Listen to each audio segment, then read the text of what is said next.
I witnessed everything unfold in slow motion. It's strange how the mind operates. I was being propelled backwards, falling. I caught a glimpse of a blurry figure, then the roof, then my feet and the roof simultaneously. I hit the ground, landing on my upper back. First, excruciating pain, a crunch in the darkness. What a dreadful nightmare. I groggily regained consciousness. My head pounded. My entire torso ached. I had no idea where I was. I lay there for a few seconds before trying to open my eyes. I squinted, seeing only a fluorescent light fixture and ceiling tiles. I closed my eyes again. My body was consumed with pain, each breath agony. I felt like crying out, but remained still, trying to understand what was happening. The first attempt to turn my head made it clear that any movement was unwise. A jolt of pain shot down my spine. I tried to look sideways without moving. Even that minimal movement hurt. Then I heard voices. Was that what woke me? "Is he going to survive?" a doctor asked. "Yes," replied another voice. "When do you think he will regain consciousness?" asked the first voice with a tone of concern. "He showed signs of waking earlier, but then lost consciousness again. We just need to be patient," said another voice, whom I assumed was the doctor. "Considering what happened, he's fortunate. The MRI revealed no cranial bleeding, but there's already some swelling. He definitely has a concussion. We'll need to monitor the potential for further brain swelling. His left arm is broken in one place, both the radius and ulna, and in another place, the humerus. Judging by the condition of his back, he hit the stairs at shoulder blade level and then slid the rest of the way down. His back is badly bruised. His suit coat protected him from being scraped raw, but it's probably good that he was leaning to his left. Otherwise, the weapon he was carrying might have worsened the injuries. He might have fractured his sacrum or his hip. He ended up resting after hitting the back of his head, which has scrapes and significant bleeding. No stitches were needed. We cleaned and bandaged the wound. I understand he stopped with his feet still on the stairs. He essentially surfed down until his head and shoulders hit the bottom.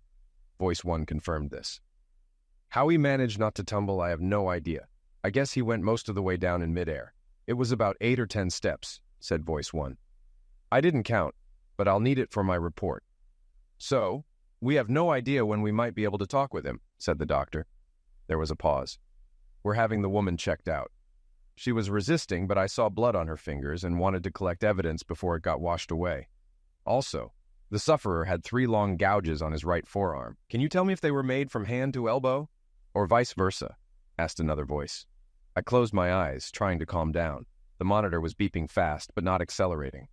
I heard the curtain pull back, and someone fiddling with the tape on my arm, poking from hand to elbow. For sure, the doctor said, which doesn't make sense considering the direction of his fall. Makes sense from another perspective, said a voice. His right coat sleeve was pushed up to his elbow. I'll confirm with forensics. Can I get a cup of coffee while I make a few calls? Sue, can you get the officer some coffee? Better make it 2. His partner is here too, said a voice. The curtain closed again. So, what do you have? Asked a new voice from behind the curtain. The first voice explained what the doctor said. We have both a man and woman downtown, said the second cop. Their stories match but don't align with witnesses. Lucky we were nearby when the call came. Responding officers barely arrived before us, glad they could check the sufferer while we examined the scene. Yeah, Voice 1 replied. Did you see the video? Video? The second cop asked. A girl across the landing was showing her parents her new apartment when the shouting started. They recorded a naked man and woman on the landing. The man yelled, "That'll show you your place, you stupid loser." They didn't see what they were looking at down the stairs, but it was clear they had just been having sex, explained Voice 1. Good thing witnesses saw who was there, said the second voice. One called emergency. A young neighbor was next to the sufferer when the first unit arrived, pointing at the guy saying, "He pushed him. Don't let him get away." The guy was dressed and running downstairs while the woman stood at the top in a robe, bawling. They both lied, saying they were innocently visiting when the sufferer attacked and fell over his own feet, said the second voice. Both men laughed. I thought about what I heard. My brain was functioning. Maybe I could turn this around. Would it be wrong to lie? He pushed me down the stairs. I could have died. Let me go back 3 weeks. Judy, my wife, was in the shower and left her phone on the makeup table. It pinged. I looked at it. Hey, sweet cheeks, I want some hot lovemaking. How about tomorrow afternoon? It was from her boss, Mark Danvers. This wasn't the first inappropriate text. A month earlier, I saw a text from him saying, "You looked fine this morning. I want some love soon." Judy covered it up, claiming it was meant for his wife, Julie, whose contact is next to hers. Mark called, apologizing, saying he was trying to spice things up with his wife. Judy laughed it off, and we did too, making love that night. I forgot about it until now. If Mark messed up again, why text his wife about tomorrow? I realized my wife was cheating on me. I thought our relationship was solid, but it wasn't. Judy and I met a few months before graduating college, both business majors. We'd seen each other in classes, but never interacted socially. I was the typical nerd. She was the hot chick. We clicked once we got to know each other. I wasn't socially awkward, just not the athletic type usually seen with hot girls. I was 5'8" and 145 pounds. My sister and her friends thought I was good-looking, but not a stud. I joked about it once, and we all laughed. One day, I overheard Judy tell my sister, "Your brother isn't teased, he teases back. And let me tell you, he's got nothing to be embarrassed about."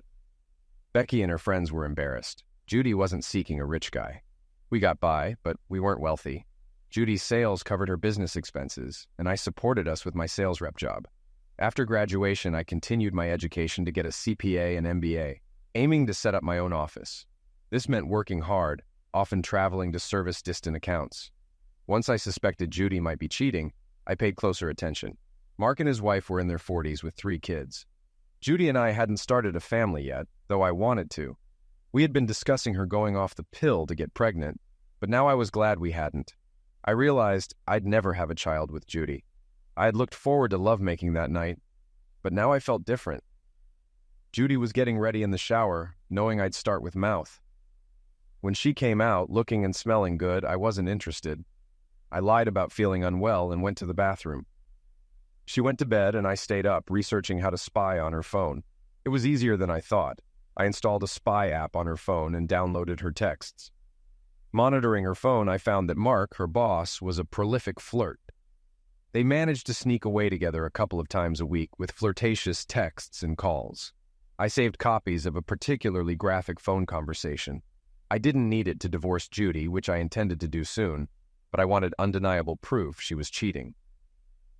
"Let's have Zex at your apartment this Thursday when your husband is out of town?" Mark asked. "I love bending you over the couch and pounding you from behind." "Quit calling Robert a loser. It's disrespectful," Judy said with a hint of irritation. Mark laughed and started to say something. "Robert is just as large as you, if not larger. You were just too rough. I love that pounding, which is why I keep coming back. Robert prefers making love, but sometimes I want it rough," Judy continued. "Yeah, you scream when I pound away," Mark chortled. "Julie used to love it too, but she says I get too wild. She likes being on top to control the action. Your guy can't man up like I can. Your jackhammer act is what I want a couple of times a week. Making love is great, and Robert can get rough occasionally, but he stops when I hurt. You don't. My guts are sore, but I love it. I'm in love with Robert, but sometimes I want wild sessions, and if you call him a loser again, you won't get any this week. Wear a rubber or no Zex. Robert and I are planning to have a baby," Judy said firmly. "I hate protection," Mark groaned. "Well, it's that or no Zex," Judy said. "And if it breaks, I'm using seed douches. Afraid my swimmers are better than Robert's," Mark laughed. "Nice save," Judy laughed. "But I can't take the risk." Mark laughed.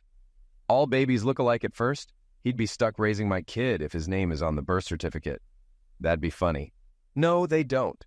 Babies are cute, and he'd have a year to contest it," Judy said seriously. "And I'd come after you for child support. You want that risk?" "Screw that. Maybe I should get snipped," Mark said. "Julie doesn't want more kids, and I don't want to give up the hot Zex with you." "Snipped or not, you can have the 403, Judy said, ending the conversation. "That conversation might not be admissible in court because one party has to know they're being recorded, but I didn't care. I needed proof Judy was cheating. She tried to make me the bad guy, claiming the affair was my imagination or just a one-time thing. These 3 weeks of gathering evidence really dampened my love for her. Once I knew for sure, I started the process to get rid of her. First, I paid off all our debts. My student loans were significant, but I paid them off first. We were careful with credit card debt, our cars were paid off, and we had some savings for a house. I also started stashing cash. I knew I'd have to pay alimony since Judy didn't make much from real estate. I paid my lawyer up front to decrease our cash. I trimmed our cash reserves and had my paycheck diverted, but I knew I'd still have to give Judy her half. I just didn't want her taking more. I hired an attorney and got the papers ready. Once she was served, the crap would hit the fan. Back to that day. I was supposed to be out of town, but had a coworker cover for me so I could handle personal issues. I considered various scenarios. At first, I thought I'd act surprised to find them in bed, maybe run Mark off at weapon point or hit him with a tire iron, but that would mean jail time. All my friends knew I had a concealed carry permit and often carried a pistol when I traveled. I knew I couldn't fight Mark. I'm 5'8" and 150 pounds. Mark is at least 6, 2 inches and 230 pounds, always bragging about his college football weight. That fight like a man stuff is nonsense. David used a slingshot against Goliath, and I wish I were as smart as David. My plans vanished when I unlocked my apartment door. Mark's car was next to Judy's. I quietly entered, not jingling my keys. Their grunting drowned out any noise. "Do me! Pound me!" Judy's words hit me hard. She was bent over the couch as Mark jackhammered her. I thought about kicking him, but his legs were too close. I punched him in the side, knocking him off her. "The witch, you creep!" he yelled, realizing what happened. Mark quickly grabbed me by my suit coat. I tried to punch him and reach my pistol, but my coat was restrictive.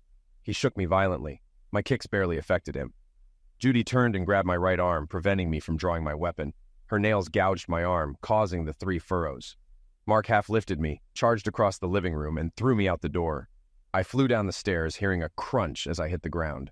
Listening to the cops, I quickly formulated a plan. I moaned loudly, signaling I was awake. The doctor checked me out, concluding I was basically intact, but should limit movement. The cops asked for my story. I told them almost everything, including how I caught Mark and Judy in the act. I added that Mark threatened to eliminate me and called me a loser. Judy urged him to act quickly, knowing I had a weapon. Mark threw me down the stairs, and that's all I remembered. I didn't feel bad about lying. Screw both of them.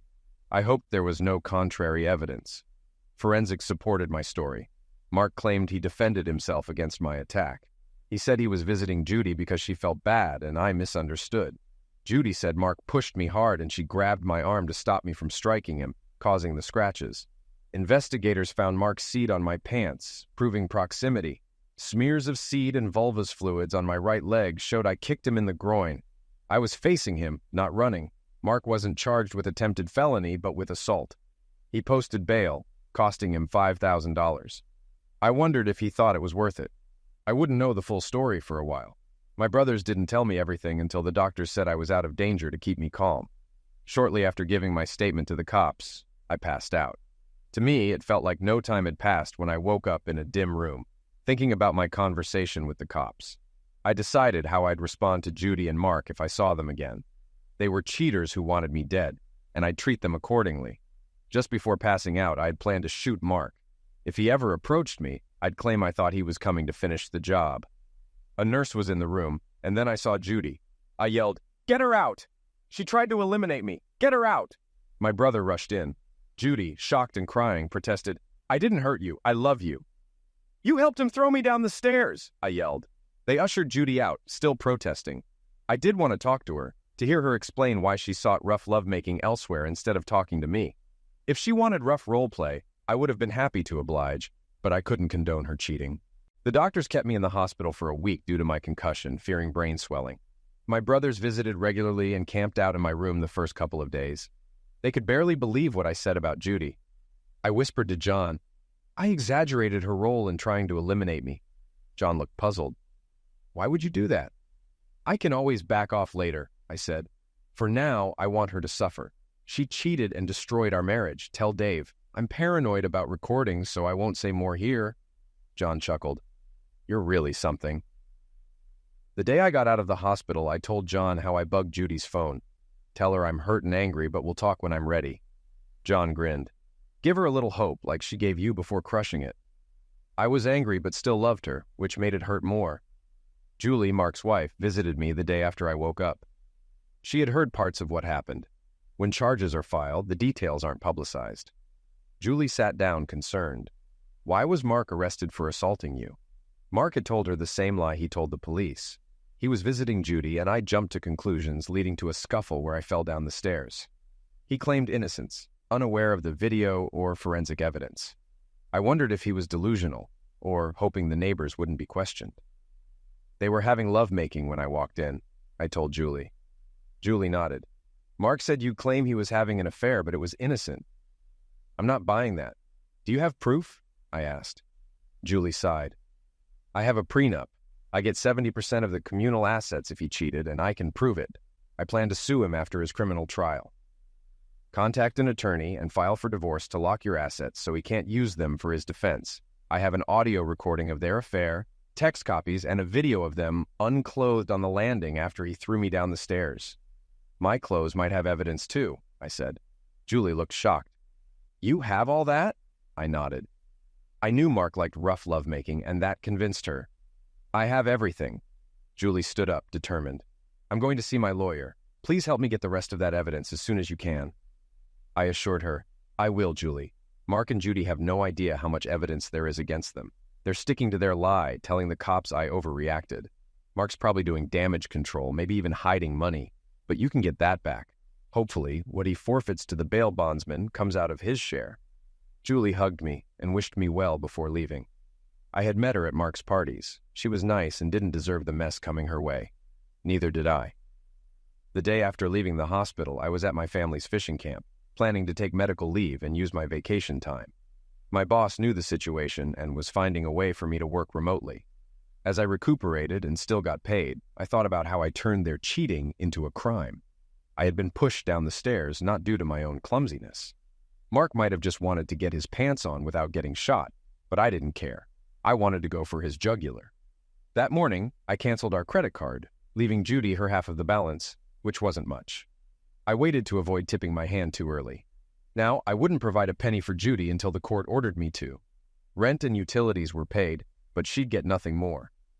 Julie moved swiftly, taking her 70% of the available cash and locking their investment accounts. I wanted answers. I called Judy and told her where I was. She had begged my brothers to let her talk to me while I was in the hospital. I told her to come alone. If she brought Mark, I'd assume he was coming after me and act accordingly. I wanted that on record to deter another attack. It was a tearful meeting. I loved Judy, but not as much as before. She loved me, but not enough to stay loyal. I'm glad you let me come to talk, she said, parking. You know I wasn't helping Mark try to eliminate you, she began. I shrugged and invited her inside, claiming I felt weak, and asked her to get us drinks. She knew the house well. While she got beers from the fridge, I set up video recordings focused on the chair where she'd sit. I'm wondering if you're trying to get me to say something on a recording, I started. She assured me she wasn't. My phone is in my purse, she said, then stripped unclothed to prove she had nothing on her. Want to do a cavity search? She teased, moving her hips. She was smiling, thinking this was a kinky game. I might have been interested if she hadn't been screwing her boss. You might want to get dressed while we talk, I said. Screw that, she replied. I'll stay unclothed. Give me a towel so I don't leave a snail trail on the chair. Are you sure you don't want to check if I have a recorder hidden? She asked, grinning. Please, take your time feeling around. She wasn't being sarcastic. She genuinely wanted to play. She knew the effect she had on me and was playing me. She had an agenda. Where do you want to start? She asked. Let's start with why. Not why you cheated, but why you helped that fool try to eliminate me. I spat, trying to control myself.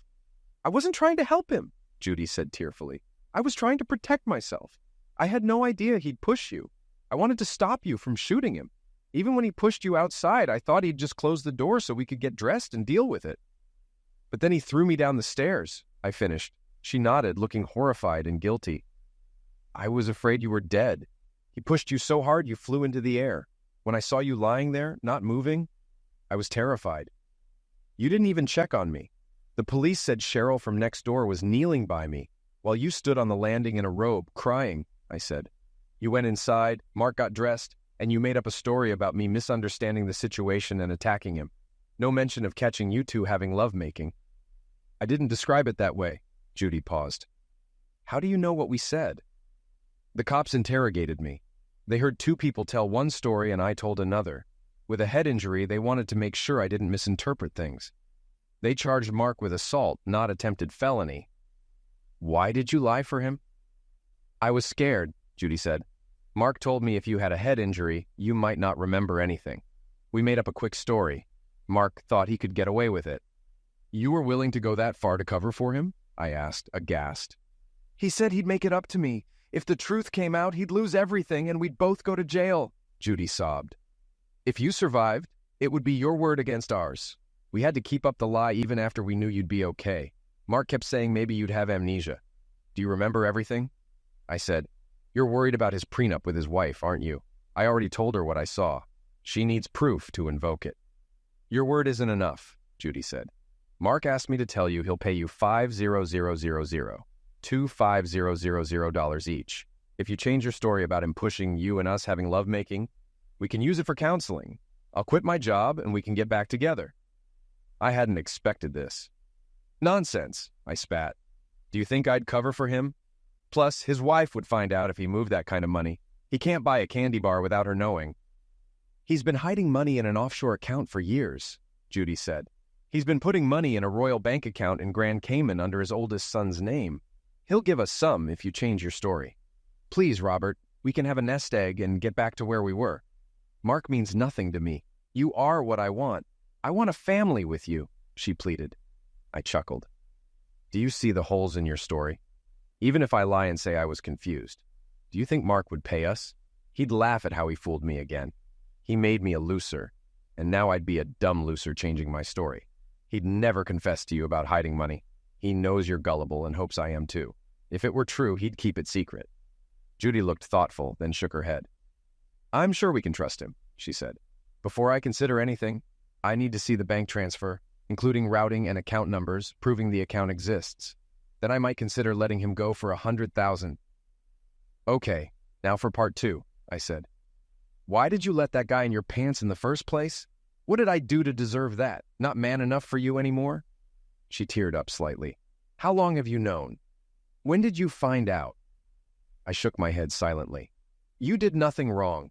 We had a great marriage and an active bed life, at least until you got sick with that stomach bug and cut me off. Oh, crap. That's when you found out, she said tearfully. She sat casually, not bothering to cover up. Now she looked embarrassed and reached for her clothes. Okay, I said, breaking the silence. When did it begin? About 3 months ago. At first, we didn't even have lovemaking. I'm not sure why I started. We had no problems. Mark flirted a lot, but I didn't take it seriously. One day he said he was unhappy with his bed life at home. Like a fool, I listened. He missed the wild, rough lovemaking he used to have. That night, I jumped your bones. We had amazing lovemaking, but I didn't tell you why. I've thought about that night a lot. The memory of it almost makes me climax. Judy paused, watching me. I stayed silent, clenching my fists. She continued. I wanted that high again, a carnal high. That weekend, we screwed like rabbits. The next week, Mark and I talked. I told him about our wild weekend. He hinted he could give me that any time. I laughed, but eventually I wanted to see if he could. I craved that hard, pounding lovemaking. Finally, I let him try to get me off. That was my downfall. Mark doesn't make love. He screws like a demon. I didn't kiss him or do anything else. I just let him have me. It was hot. I was like independent, Judy admitted tearfully. I loved you, but with him, I could disassociate from reality. It was something I couldn't do with someone I loved. Remember that evening when you got a text about how fine you looked and how Mark wanted to drill you? I asked. Judy nodded. You covered neatly. If you had stopped seeing him, I might have never known. She bristled and said, I hate that word. But you liked the idea. You loved cheating on me because you kept doing it despite the risk, I said. She shook her head in denial. Well, I hope you have fun with him, I said quietly. Get dressed and leave. Our time is up. She looked shocked. Can't you claim me? Make me yours again? She pleaded. Bend me over and do me hard until I cry and beg you to stop. Just please don't send me away. I handed her the discarded pants. There's nothing to reclaim. You gave yourself to him, I said.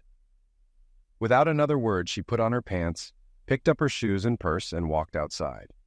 She paused, hoping I'd call her back. I'm so sorry, Robert, she said before getting into her car and driving away. I turned off the recordings and made copies, sending the files to the cloud for safekeeping. I called Sergeant Bergeron. This is Robert LeBlanc. I have a video you might find interesting. While making video copies, my phone alerted me to Judy's call. I'm just driving home from meeting Robert, she said. His memory is perfect. He remembers every detail. I'm glad you didn't come. He might have shot you. Recording the conversation was a bad idea. He called me on it. I stripped unclothed to show I wasn't wired. He's that pissed. I even begged him to take me to bed. What a fool, Mark scoffed. He's a full loser, too chicken for even revenge lovemaking. Good thing he has no proof we're screwing. His claims are worthless. We're screwing, corrected Judy. Yeah, we have to cool it. My wife might be watching me. She needs proof for the prenup. If I can get a 50-50 split and no alimony, I'd keep the brokerage. I could still earn a living. I can't support myself if Robert divorces me, Judy said. Even with alimony, I hope he gets over it. I'll do anything. Counseling, a chastity belt, post-nuptial agreement. Why bother with the loser? Mark scoffed. I'll send sales your way to keep you afloat, but we need to keep it quiet. No lovemaking for now, at least until I clear the assault charge. What did he say about taking the money? He said no way. He might go for $100K, but he'd need to see the transfer first. He believes you're lying about the account and wouldn't pay anyway, Judy said. Well, he's probably right. If he contradicted his statement and asked for money, I might spit in his hand, Mark laughed. Maybe give him 25 up front, then accuse him of blackmail if he asked for more. 100? I could have him liquidated for less. If you say that again, I'll confess to the cops myself, Judy said. I'll make a video confession and give it to others for safekeeping. If Robert so much as gets dizzy and falls, I'll turn you in. Hey, Mark backpedaled. I was just spouting off. I'd never do that. I don't think Judy believed him. I was on my toes. I recorded that conversation too. Sergeant Bergeron came to the camp since it was nearby. I wondered if Mark really had a secret account. But why would he tell anyone? Maybe he revealed it to Judy without thinking, just like he talked about having me liquidated. Bergeron was impressed with the video of my conversation with Judy, although he didn't comment on her appearance. He took it to the associate district attorney handling the case. This is icing on the cake. We got the forensic results. You had seed spatters on your pants and a smear of seed and vulva's secretions on your leg. We'll compare it with their DNA before the trial. We also found matching spatters on the sofa and carpet, even a few toward the door. It supports your story. We might upgrade the charges against Mark to attempted felony. Judy might be charged too. Your skin and blood were under her fingernails, so she definitely grabbed you. Her claim she was stopping you from pulling your pistol could be used either way. I asked if I had the right to defend myself. Bergeron explained. A good lawyer can spin things. Mark didn't strike you, but he's a big man who could have. He'll deny saying he'd eliminate you. It comes down to the jury. Since you didn't shoot him, it doesn't matter much. But don't be surprised if his lawyer tries something wild. That evening, my father-in-law called. He heard I'd been hurt, but was released from the hospital. We were on a cruise, just got back and turned on our phones. We had messages saying you fell, might die, then that you'd be okay, and finally that you were discharged. Are you okay? Bill, those messages don't tell the whole story, I replied. I liked him and his wife. I didn't fall. I was pushed. Judy's boss tried to eliminate me. I caught them having lovemaking in my living room. It's a mess. He was shocked. I heard him tell my mother-in-law, who wailed. You need to talk with Judy and hear her side, I sighed. I'm not at home. We hung up. I called my attorney the next morning to check on the divorce paperwork. Papers were ready. They just needed to know where Judy was. The process server had checked the real estate office and my apartment, but found her at neither place. Bergeron called to say they arrested Mark and Judy at work. He took the audio and video files to the assistant district attorney, who filed all the charges. The assistant DA wanted to see me. Bergeron went with me and cautioned me about talking about the bribe to change my story. It could be construed that you were willing if the price was right, he said. I assured him Mark didn't have enough money to buy me off. I wanted the bank information to pass to Julie Danvers. I already called her and she's having her lawyer look into it. He had me write a statement to that effect. It's best to leave the investigating to others. We can't use illegally obtained information. It's called fruit of the poisonous tree, but your video is legal because you're in it. Mark was charged with attempted felony. Judy was charged as an accomplice. The DA didn't think assault charges would stick against her, but didn't want her to get off scot-free. With accomplice charges, she could get a $500 fine and up to 5 years in jail. I thought that was ridiculous. Bergeron laughed. The law is screwy sometimes. Danvers will likely go down. The DA suggested being lenient on Judy if she testifies against Mark. That seemed like all the satisfaction I'd get. At least Judy wouldn't get off completely. I hated what she did, but didn't want her to be burned too badly. I called my lawyer to tell him where she was. She would be served when released. My brother John came with me to retrieve the rest of my clothes from the apartment. I only wanted my clothes, my desktop computer, and a few pistols I had locked in the safe. Everything else would remind me too much of Judy and the short life we built together. We were nearly done packing the last items when Sandy, Judy's mother, drove up. We were stacking boxes on the landing. She hugged me tightly. "I can't believe my daughter would throw away what she had for a little fling," she tearfully lamented. "Do you think there's any way you could work through this?" Before I could respond, she continued. "I'm not talking about forgiving her right away. I mean after a lot of counseling. Just before Bill and I left on our cruise, Judy mentioned you guys were going to start trying for a baby. We were so excited about that." I looked at Rachel, Judy's 22-year-old sister, who had come with their mother to get some of Judy's things. She was shaking her head. "I can't tell you how much this tears me up," I confessed. "I have video and audio that show just how bad it was. Judy doesn't know I have any of it. Both she and her boyfriend think it's my word against theirs." "You have proof?" Sandy asked, surprised. "Judy made it seem like the affair was just a little fling. She regretted it, but you were totally unforgiving." "This wasn't a little fling, it went on for months. What I have is damning," I said. "Some of it is pretty bad. Nudity, bad language, the works. I don't think you should see it." "Screw that, Robert," Sandy said firmly. "I'm a big girl. You always were polite and avoided cursing in front of Bill and me. I probably use worse language than you. And I know what unclothed people having lovemaking look like. So does Bill. I want to see and hear everything you have. I'm guessing from your demeanor that the files will show my daughter as a complete strumpet. It's bad, isn't it?" I nodded. I didn't want Judy to claim I was just an unforgiving idiot over a little indiscretion that went south quickly. "It's bad. I really don't want to hurt you," I said.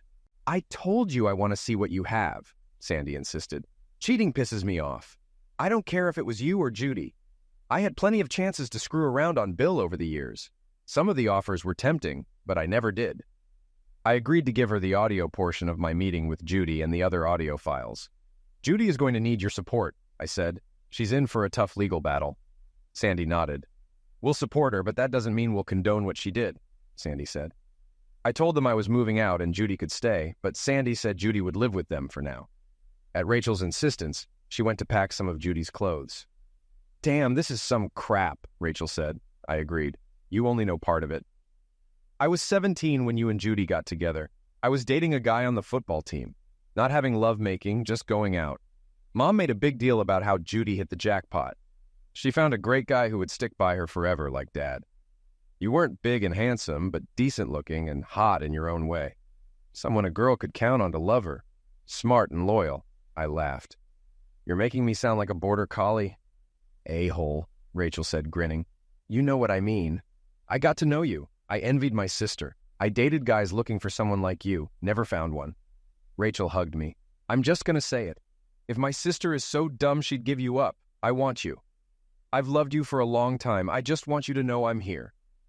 I didn't know how to react. I hugged Rachel and told her I appreciated her love. She smiled and kissed me, giving me a heart-on. All 3 women in Judy's family had that effect on me. I told Rachel Judy didn't have to move out of the apartment. I would be living at my family's fish camp outside of town. Rachel shook her head. "Mama's pissed Judy screwed up a good thing. She wants her back at home to tell her how she messed up and to keep an eye on her. I offered for Judy to live with me, but Mom shut that down," Rachel said. "I'm just graduating, and Mom doesn't want me saddled with Judy. She says I need to live my own life and deal with my own decisions. She repeated that 100 times on the way over." John began carrying my things to the car. The doctor had warned me about strenuous activity, so John was doing all the heavy work. My cast didn't help either. "I have your phone number. I know where your fish camp is. Get ready for me," Rachel said with a grin. She leaned forward and whispered she hoped I might be ready for some exertions soon. "Hey there," I heard from behind me. It was Cheryl, the woman from across the landing. "I see you're up and about." Then she noticed the boxes on the landing. "I hope you aren't trying to carry any of those. You know you're not supposed to lift anything. You had a pretty bad concussion." "How did you know how bad I was hurt and what my doctor's orders were?" I asked. "I want to thank you for helping me when I got hurt. I heard you were right there checking me out." Cheryl tugged at the name tag on her scrub top. "I work in critical care, right around the corner from where you were. I mainly do cardiac instead of neuro. Greta, the nurse taking care of you, was my roommate in nursing school. I kept tabs on you," she said. "The doctor said I only had a little swelling." "Yeah, that's like saying you had a little heart attack or are a little pregnant," Cheryl laughed. "I looked at your chart and we nurses share information on the unit. You had a significant injury. You need to take it easy. Just because they say 7 to 10 days, my advice is to make that a minimum." I knew she was a nurse, but not the details. Judy and I had invited her over a few times. She had shared snippets of her personal life. I liked her. I told her my brother was doing all the carrying and loading. I was only packing my clothes. I thanked her again for saving my life. She snorted. I was scared, to be honest. I don't do neuro, but I was trained. I was afraid you had broken your neck. Cervical breaks can stop respiration. If you quit breathing, I'd have a hell of a time doing CPR in the position you were in. I just loosened your tie and opened the top of your shirt, checking your eyes upside down.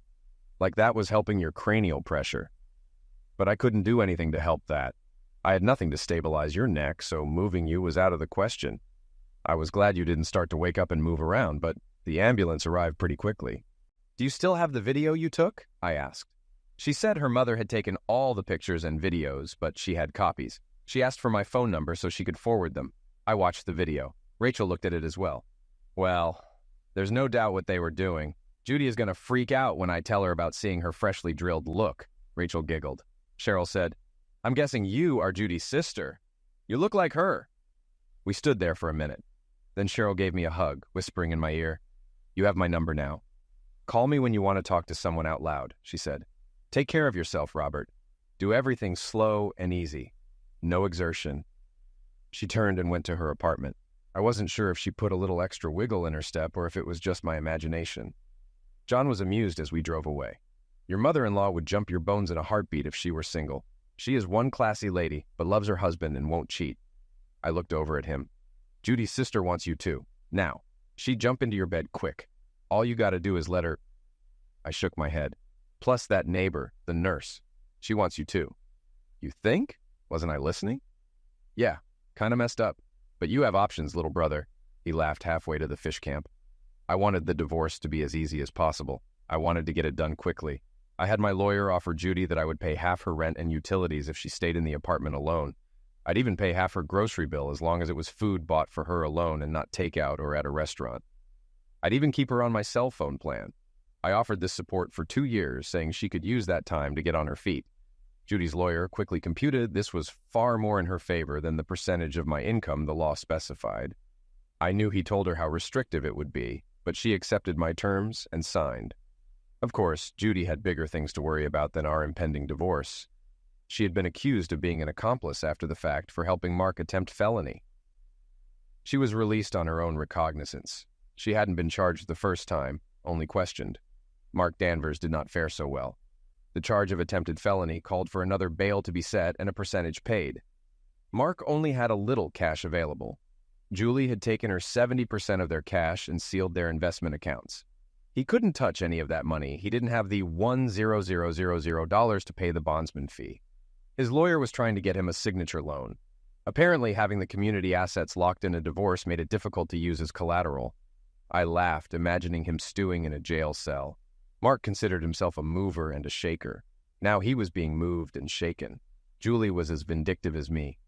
I had told her about the alleged secret account in the Caribbean under her son's name. She said she would check it out. To my surprise, the secret account really did exist. Julie's lawyer confirmed it. So she, Julie, and her son flew down to get the money. Her son wasn't on the signature card, but because it was in his name, he could transfer the funds. I would have loved to be a fly on the wall when Mark found out his hidden money was gone. Because it was in his son's name, it wasn't part of the community property. To make things worse for poor Mark, he would soon be facing problems with the IRS. He did not follow proper procedure for gifting minors. However, it worked out, and whoever paid the taxes, Mark would never get a penny. I loved it, Julie told me later. Her son split the money evenly with his 2 siblings, funding their college accounts as well. The Danvers boys were at least honest with each other. Justice is slow. My divorce with Judy was finalized months before her criminal trial. Her trial was linked with Mark's, as she was accused of helping him hide his role in my attack. Julie had ensured his resources were limited. He still had his 30% of their community assets, but it wasn't much. His real estate agents were ready to quit because of his ruined reputation. Julie got Mark to agree to sign off and sell the franchise. She could have forced the issue, but his signing expedited things. As part of the agreement, he gave up the right to start another brokerage within 50 miles for 5 years. I loved it. He needed the money for his defense, so he agreed. While we waited for the criminal trial, I propositioned Julie for a little roll in the hay. Her initial response was to call me a sick mother. Then, a few seconds later, she grinned and said, "You really want to stick it to them, don't you?" We laughed about staging a fake video, but then she said if she did anything at all, she'd go for the whole enchilada. In the end, we decided against it. The week before he was to get the money to make bail, she visited him. I went with her. We talked through a plexiglass window. He asked why I was there, and Julie said, "Because I deserve to be." She winked at Mark and grinned. I held my index and middle finger over my mouth and flicked my tongue. Then suddenly I pushed my index finger through the circle made by my other index finger and thumb. Mark glared and turned red. He paused for a few seconds before reacting. I thought he'd get angry, but I was astonished by his actions. He went ape crap. I found out later there are many rules when in lockup. One of the main ones is about losing one's temper. Mark picked up his chair and swung it repeatedly against the plexiglass window. He was immediately and painfully subdued. I heard later he was put into segregation for 3 weeks. His bail got delayed and was almost denied altogether because he now posed a threat to both Julie and me. He really should learn to control his temper. At his trial, he spent half his time glaring at me instead of following the testimony. He should never have taken the stand, not after I claimed he wanted to eliminate me, having called me a loser repeatedly. When asked if he threatened to eliminate me, he said, "I don't remember saying it at first, but right now I'd make sure of it." Then he began to rant, calling me a lying chicken, a loser, and a few other things that cast aspersions on my father's identity and my mother's species. I have to admit I had deliberately antagonized the man a bit, careful not to be seen. I had just repeated the gestures of pushing one index finger into a circle made by the other index finger and thumb. I had held my index and middle finger in a V and flicked my tongue between them just a few seconds before. I did it subtly so nobody else noticed. The man was now livid despite being carefully reserved. A few minutes before, his lawyer looked stricken.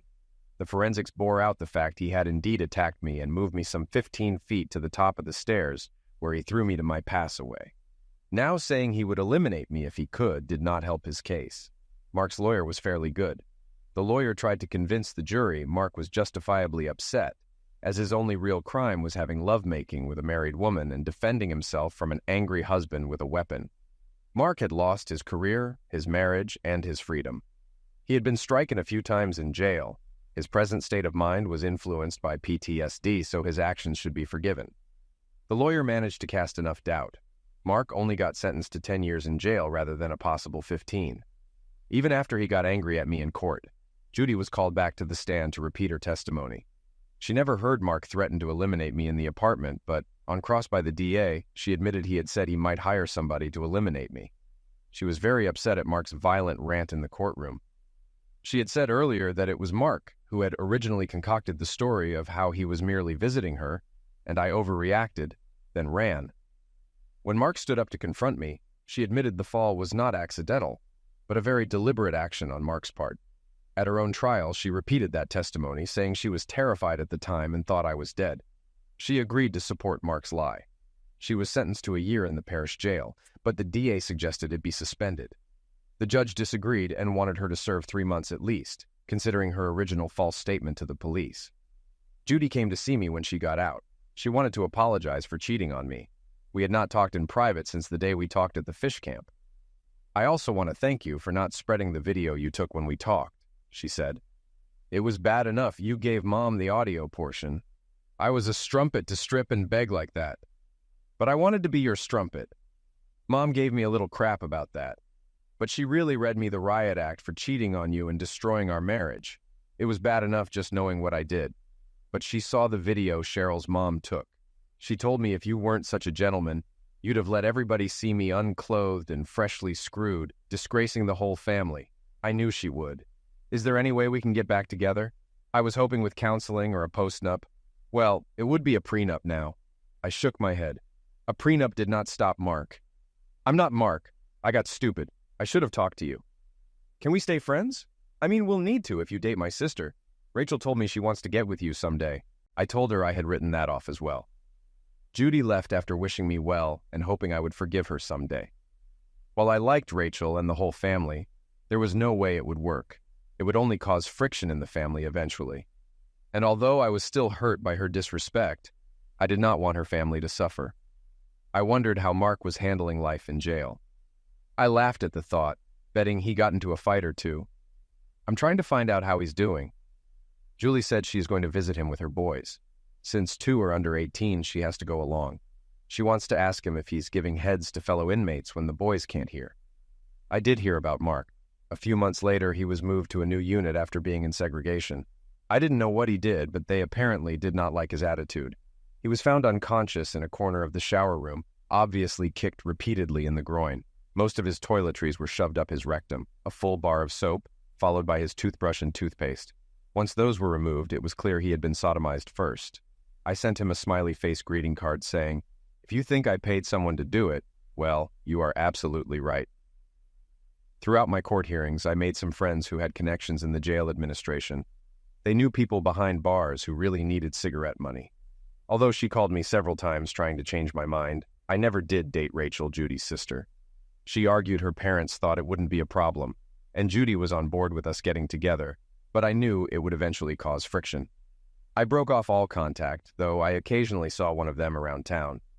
Judy moved to Shreveport and got a job as a sales rep for a small manufacturing company. I imagine a woman as attractive as her had an active bed life.